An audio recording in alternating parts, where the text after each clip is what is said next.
Hi, everyone. My name is E. David Crawford from the University of California in San Diego, and welcome to our PET tumor board.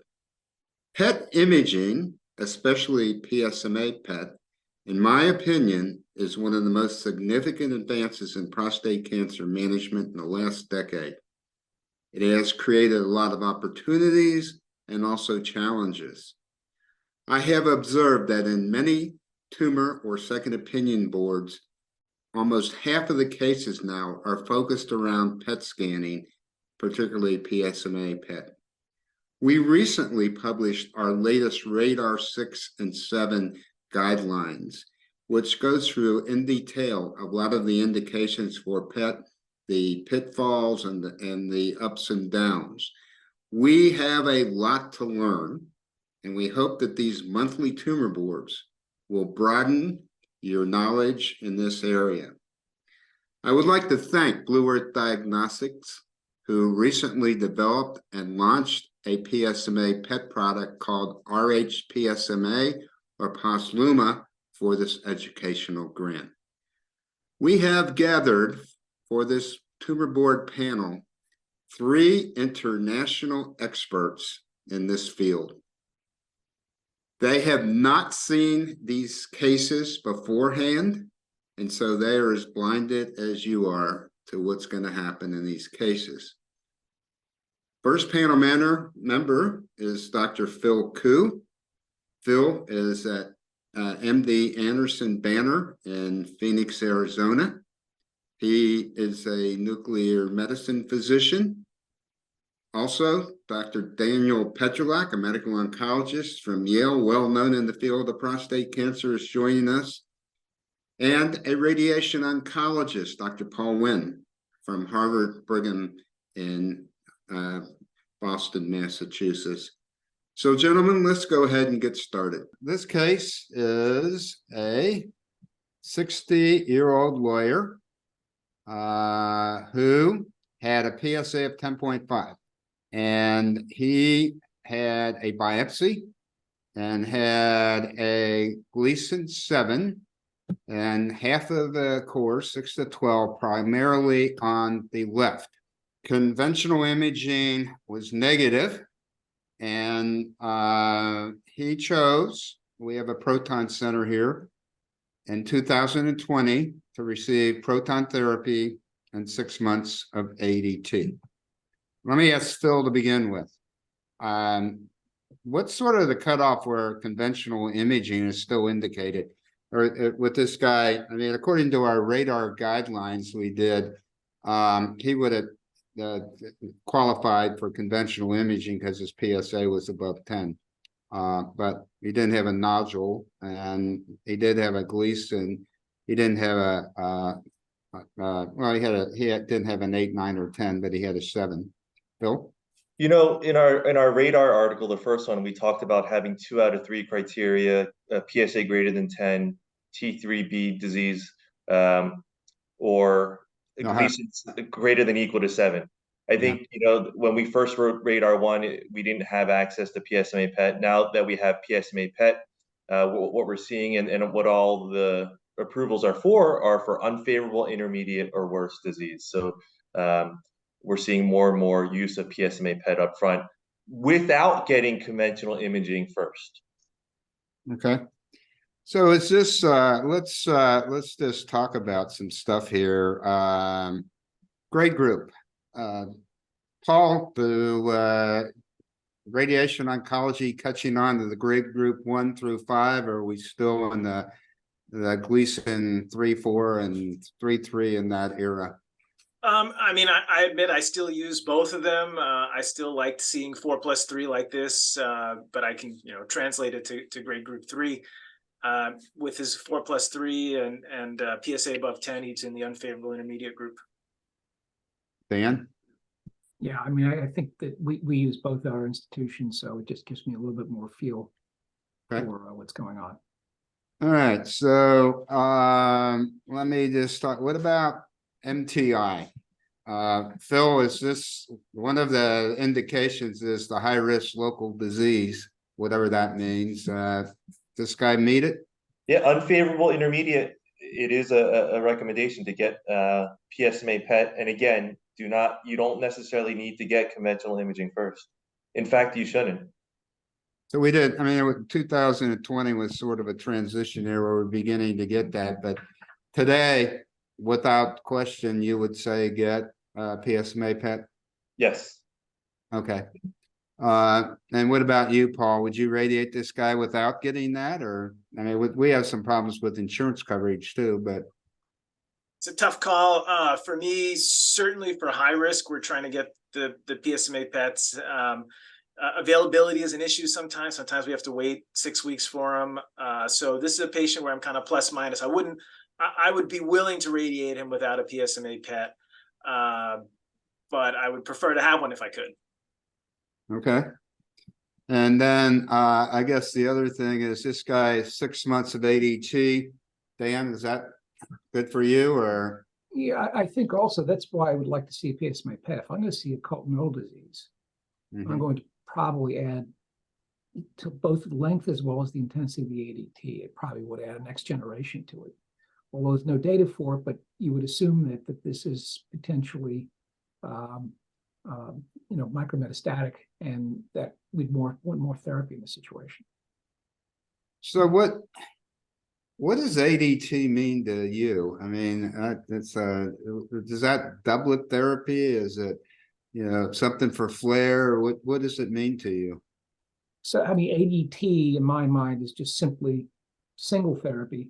Doublet therapy would be ADT plus a next generation, and triplet, of course, would be adding chemotherapy to that. So I think we need a little bit more of a standardized term because ADT is a bit of a vestige, but again, I think we have to be clear with our definitions.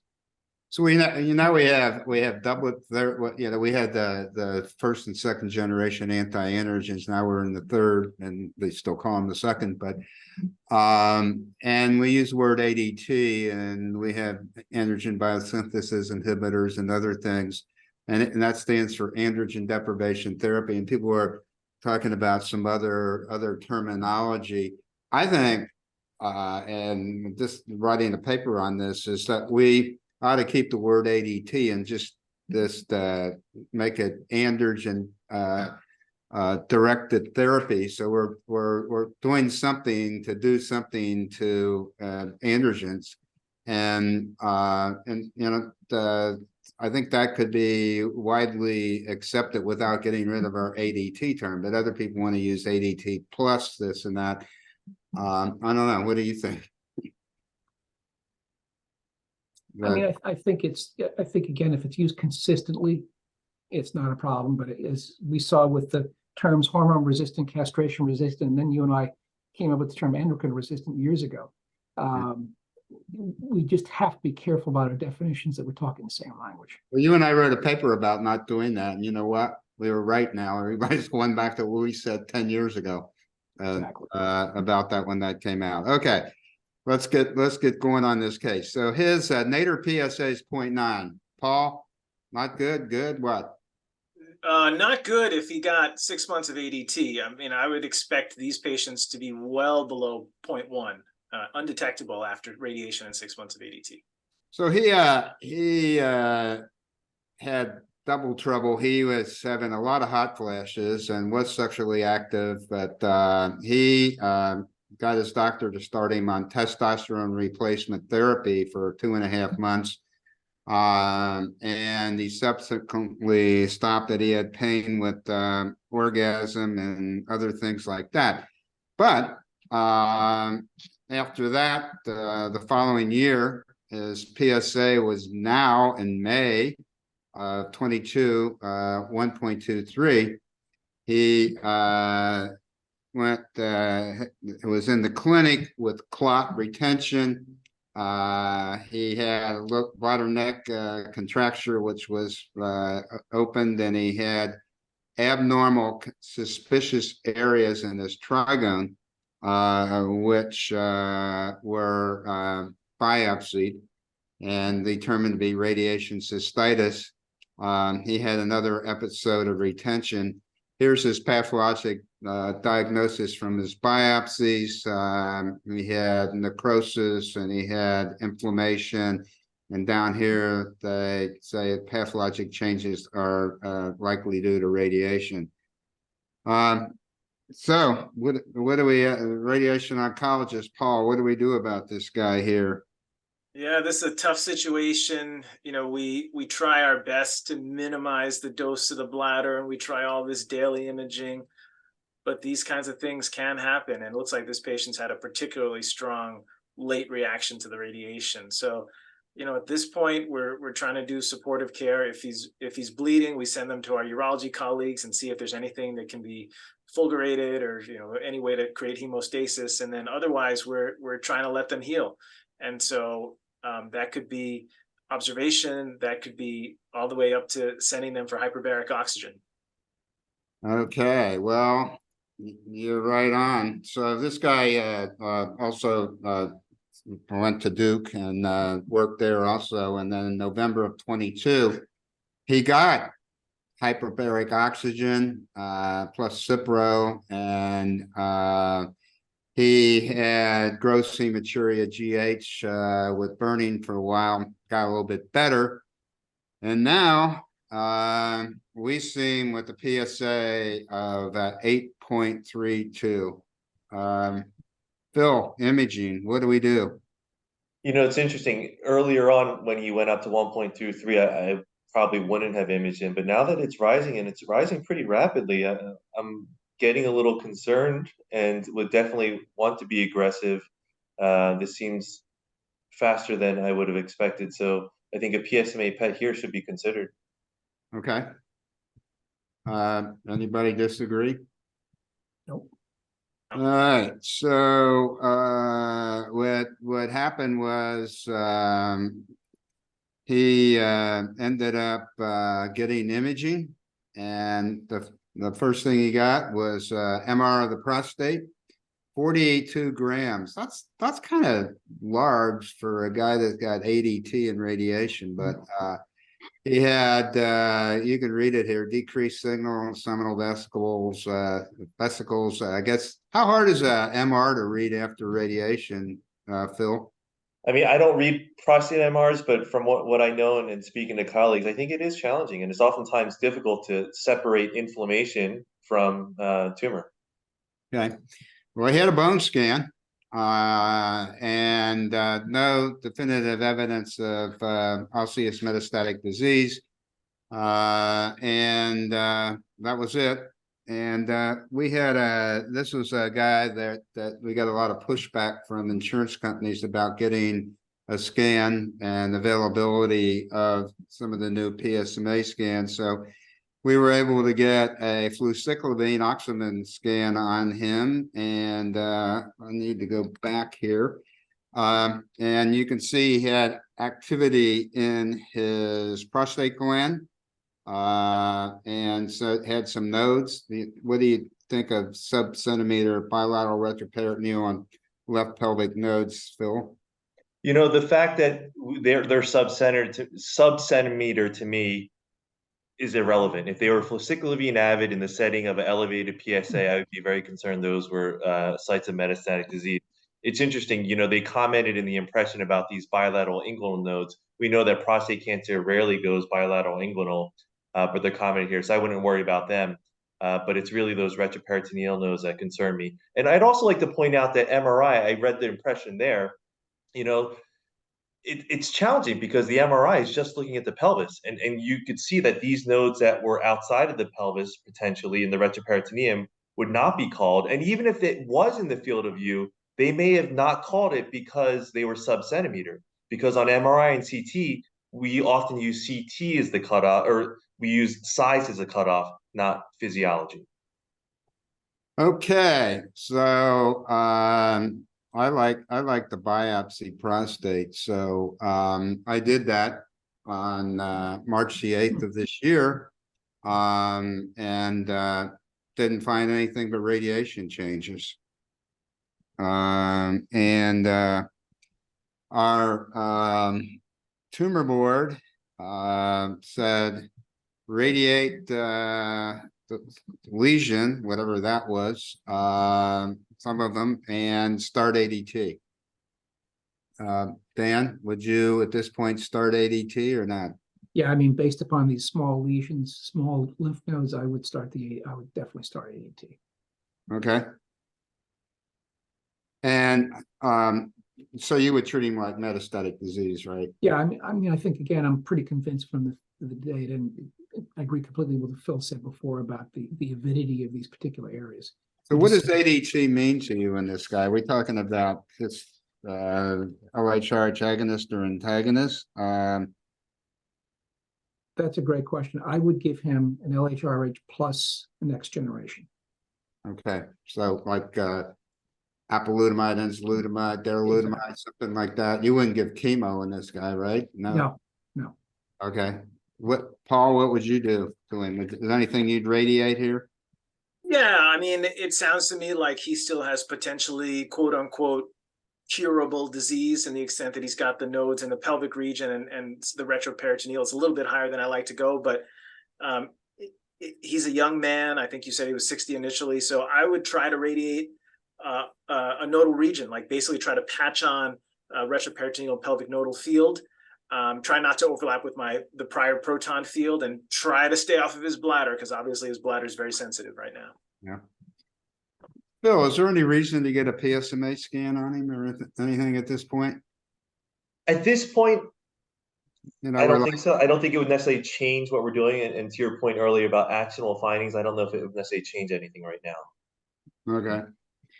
Well, I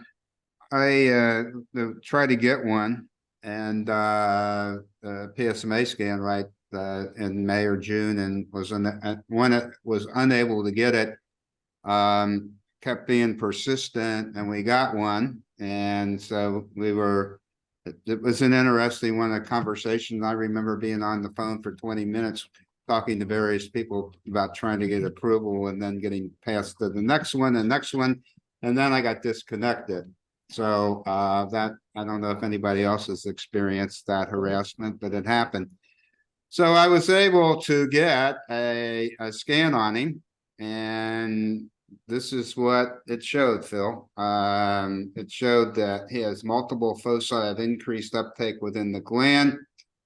Biopsy proven cancer that I missed, or something when we did it. I didn't do 12 core biopsies, and again, uptake in left external iliac, suspicious multiple retroperitoneal nodes, increased PSMA uptake. So they think it's probably it is probably metastatic disease. Do you feel comfortable calling it that, or? You know, I would like to see the images here. It's interesting. You know, the first impression talks about the prostate gland, but that was biopsied and it was shown to be, inflammation. And I think this is a good example how just because it has uptake with PSMA doesn't make it prostate cancer, and inflammation can have increased activity. The second impression, that makes sense. I think they point out something that we should all be aware of, that ganglia can have uptake with PSMA. I imagine if we looked at the CT images closely, hopefully we could identify lymph nodes actually rather than ganglia that are concentrating the radiotracer. So based on this, and we also have the Axima results, I think would feel pretty comfortable that those lymph nodes are metastatic. So our group thought that this is this probably, I mean, with this PSA level being what it is, and that ADT and third generation anti-androgens should be started, and that's the direction we're going. Does anybody disagree with that? Dan? Absolutely not. Great. Exactly what I would do. Well, I want to thank you all for looking at this case. As you know, we see a lot of different cases now, and then a whole change in the environment with molecular targeted imaging, and I think we have to really be on our toes to sort of know what to deal with these people. So again, thank you all, and we'll see you for next month for our next case. Thank you.